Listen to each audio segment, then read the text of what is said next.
It's dog or bust time. Hit it.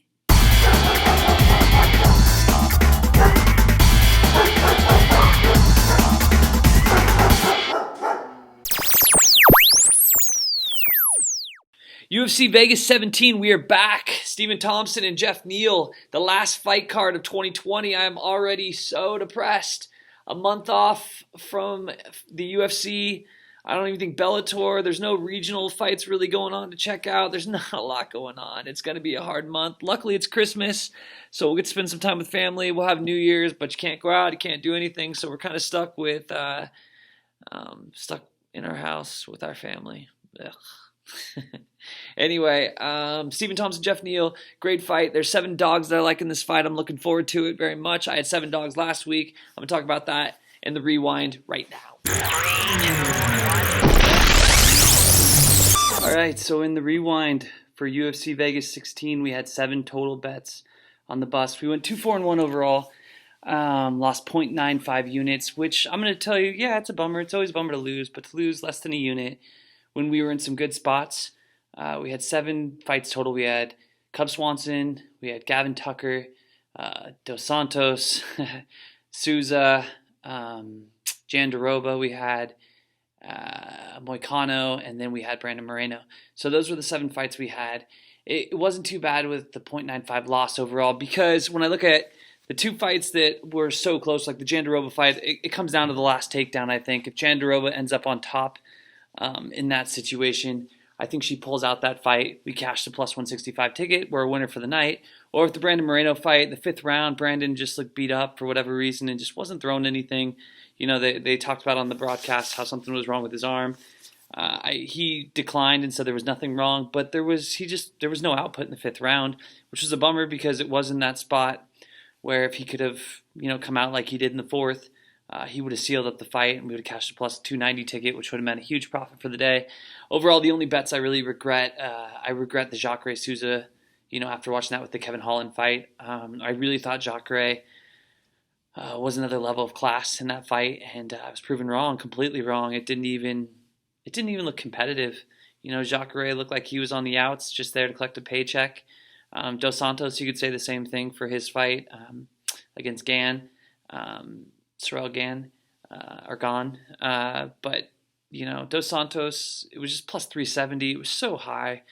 A past champ. And Dos Santos had a great fight about 2 years ago against Derek Lewis. And it made me, just go 370 is just a lot. So I went with those. 2-4-1 overall in the 7 fights. Cashed Gavin Tucker. Gavin Tucker looked brilliant. Cub Swanson looked, really strong after maybe a little bit of a slow start, but it was good to see him get those wins. So although we took a loss, small loss, we live with it. We move on. Now, UFC Vegas 16 in the books. UFC Vegas 17, here's what we like. Ooh, we should put the hand in. Here's what we like.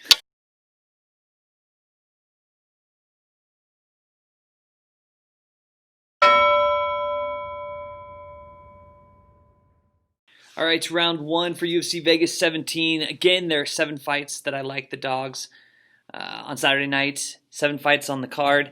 The first fight is on the prelims with Cody Durden versus Jimmy Flick. I think Cody Durden's got a lot of advantages here on the feet.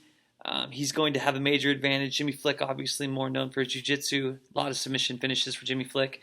I believe that Cody Durden's got the wrestling chops to keep it on the feet, beat him up on the feet, and I think that if there's a strong game plan in this fight, I don't really see a way that Cody Durden loses this fight. However, bad game plans, or if he, tries to take it to the ground for whatever dumb reason, he could find himself in some obviously bad spots with Jimmy Flick. But with that said, plus 130 with Cody Durden, I'm riding it all day long. He's a live dog. I believe he should be a favorite, to be honest, because I don't think Jimmy Flick can get it to the ground on his own. I think Cody Durden's wrestling will keep him off. So Cody Durden, round 1. All right, round 2. Another fight on the prelims. A fight at a catch weight at 195. 2 middleweights, Deron Winn and Antonio Arroyo. I like Deron Winn in this fight. Plus 145 is out there with Deron Winn. Strong wrestler. Obviously, his size is a problem. He's 5'6". He's like Daniel Cormier, a little bit smaller for the weight that he's fighting at.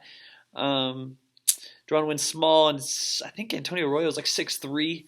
But I just reading a lot about Deron Winn from the suspension. He was on a 2-fight losing streak. But he's looked good, and he had so much hype coming in. If we just go back 2 years ago, Deron Winn was thought to be something special. His wrestling chops. I think that he's going to put it all together in this fight, and I think he's going to dominate this fight on the ground. I believe it's just going to be a 30-27 wipe over Antonio Arroyo. I don't think Antonio Arroyo is super strong. Obviously, he's got some advantages. The size is going to be big. If he can keep the distance, he'll have the reach advantage here. But I think Deron Winn wants this fight bad. Again, it's a lot of conjecture, and I know people don't like to gamble a lot on the unknown. I do, especially when it's getting a dog, and now it's plus 145 with Deron Winn.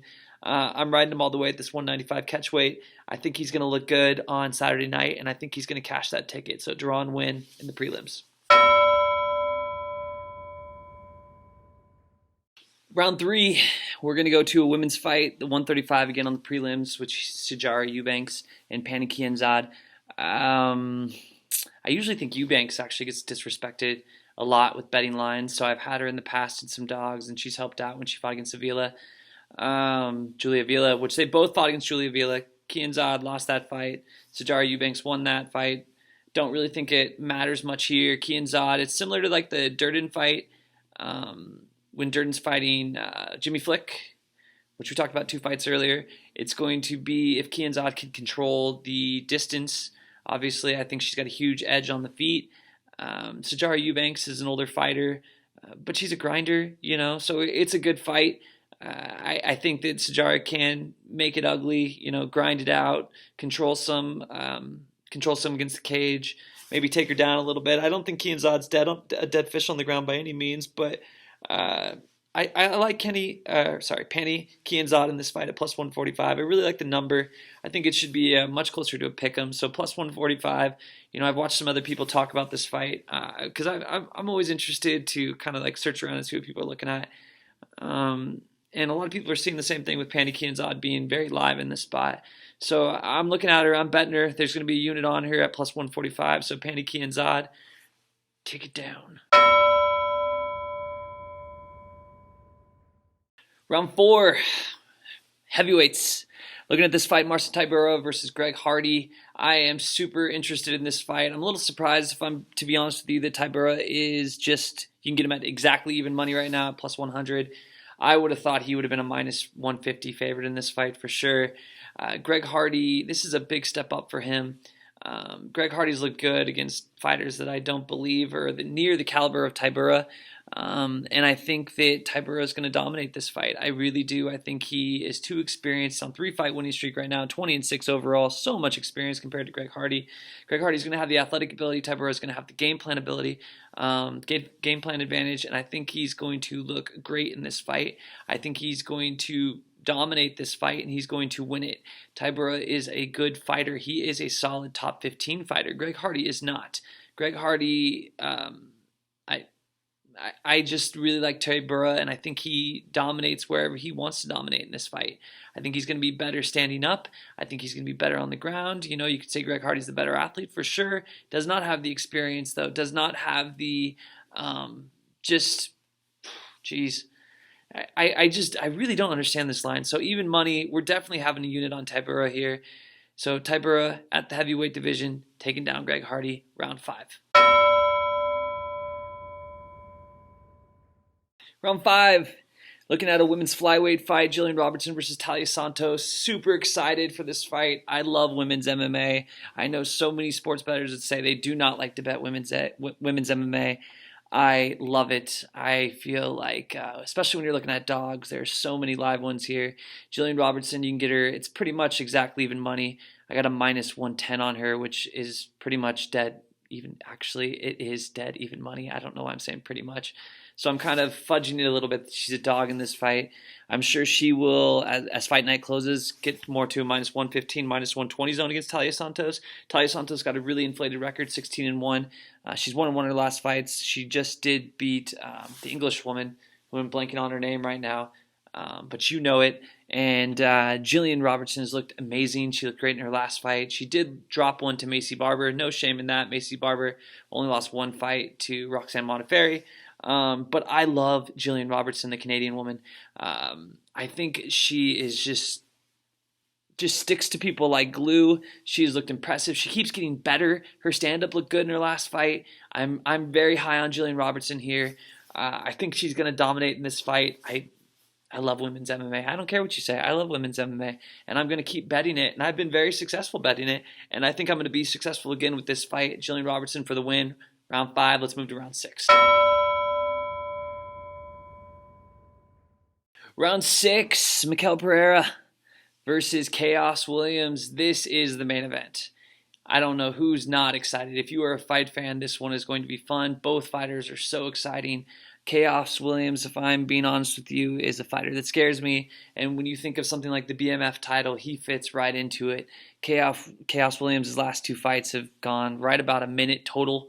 And he has finished some good competition. Mikel Pereira has looked amazing in his last fight. I don't think he's fought the same level of competition as Geoff Williams has.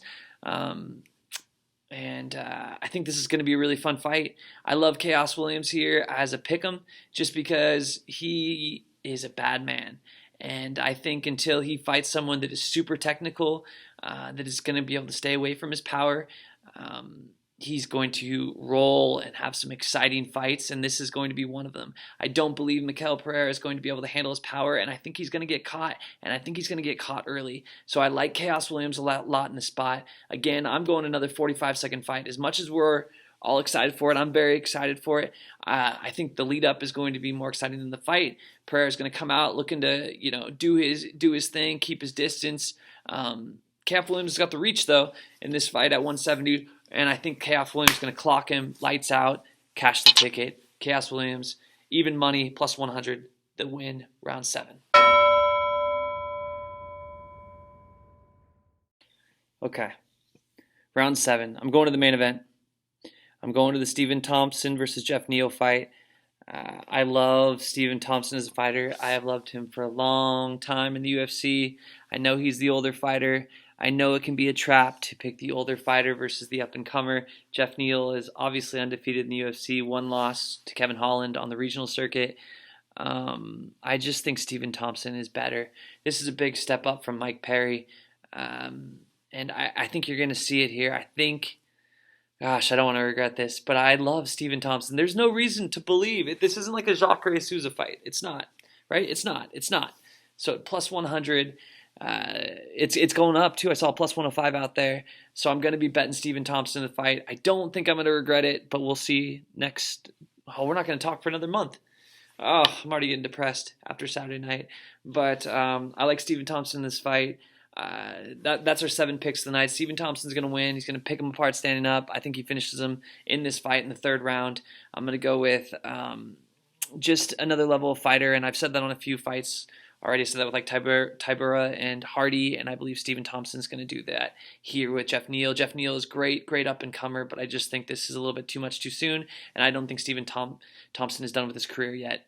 So he's going to cash a ticket. Hopefully we go 7-0 with our dogs. Some of them were kind of not quite dogs, with Robertson. But you get the idea. I hope you have a great night of fights. I hope you win lots of money.